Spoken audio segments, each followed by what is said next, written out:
అన్న మేము బేగంపేట ప్రకాష్ నగర్ బస్తీ వాసులం దానం నాగేందర్ మా ఇంట్లో కబ్జా చేయడానికి ప్రయత్నిస్తే మాకు కొన్ని ఇబ్బందుల వల్ల మేము నిన్న ప్రజావానికి వెళ్ళి కంప్లైంట్ చేయడం జరిగింది. కంప్లైంట్ చేసిన తర్వాత మాకు మీడియా కానీ అందరూ మంచి సపోర్ట్ చేసారు. అక్కడ ఆఫీసర్లు కూడా మాకు చాలా ఇదిగా రెస్పాండ్ అయినరు. అదే విషయం పైన ఇవాళ మన తొలి వెలుగు న్యూస్ ఛానల్కి లైవ్ కూడా వచ్చినాం. మేము లైవ్కి వచ్చి మా ఎమ్మెల్యే కృష్ణారావు గారు కూడా ఫోన్ చేయడం జరిగింది. మన మనోజ్ అన్న గారు లైవ్లో ఆయన కూడా గరీబోల ల్యాండ్ అని చెప్పిండు. దాని తర్వాత అక్కడ ల్యాండ్ కబ్జా ఎవరైతే దానం నాగేంద్ర ప్రవీణ్ మన సుదీప్ గౌడ్ ఉన్నాడో అతనితో లైవ్లో మాట్లాడడం జరిగింది.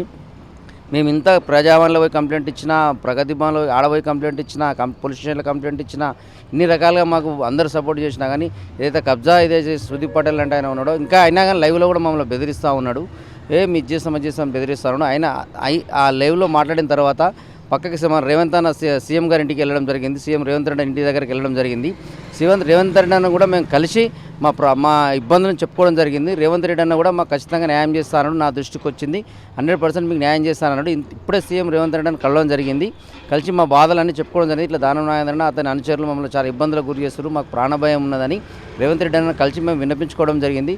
దానికి అన్నగారు మాకు చాలా సానుకూలంగా మంచిగా వచ్చి చేతిలో చేసి కలిపి మీరేం భయపడొద్దు, బాధపడొద్దు, మీరేం ఇబ్బంది పడొద్దు, నేను మీకు నేనున్నా ఎనీ టైం నేనున్నా, మీరు ఎప్పుడైనా రావచ్చు అని మాకు హామీ ఇచ్చిండు, ధైర్యం చెప్పిండు మాకు రేవంత్ రెడ్డి అన్నకు చెప్పిన ఈ దానం నాగేంద్ర దాని అనుచరుల వల్ల మాకు పానభ్రయం ఉన్నది, మా ఇళ్ళని కబ్జా చేసుకొని గుంజుకుంటారని మేము ప్రత్యేకంగా మరీ చెప్పడం జరిగింది. దానికి ఆయన చాలా సంతోషంగా మీరేం బాధపడొద్దు, మేము ఉన్నామని చెప్పేసి మాకు చాలా ఇదిగా మాకు చెప్పిండు, చేతిలో చేసి మరీ చెప్పిండు, ధైర్యం చెప్పిండు.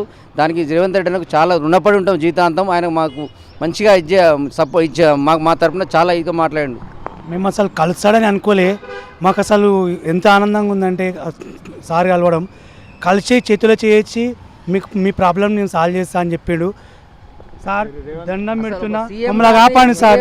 సీఎం గారు ఉండి మీ మమ్మల్ని చూసిరంటే చాలా థ్యాంక్స్. జై రేవంత్ అన్న, జై రేవంత్ అన్న. రేవంత్ రెడ్డిని వాళ్ళు ఇంటి దగ్గరకు వస్తే చేతిలో చేసి కలిపి మాకు ధైర్యం చెప్పిండు. అసలు తెలంగాణ సెకండ్ ముఖ్యమంత్రి ఇదే ఫస్ట్ ముఖ్యమంత్రి లాగా అడగడం జరిగింది. మేము అసలు ఇంతకుముందు కేసీఆర్ కానీ కేటీఆర్ కానీ కలవాలంటేనే ఎన్నో రికమెండేషన్లు ఎక్కడికో పోయి ఏమో చేస్తుంటే మా ఇబ్బంది చెప్పుకుందాం అనుకున్నాం.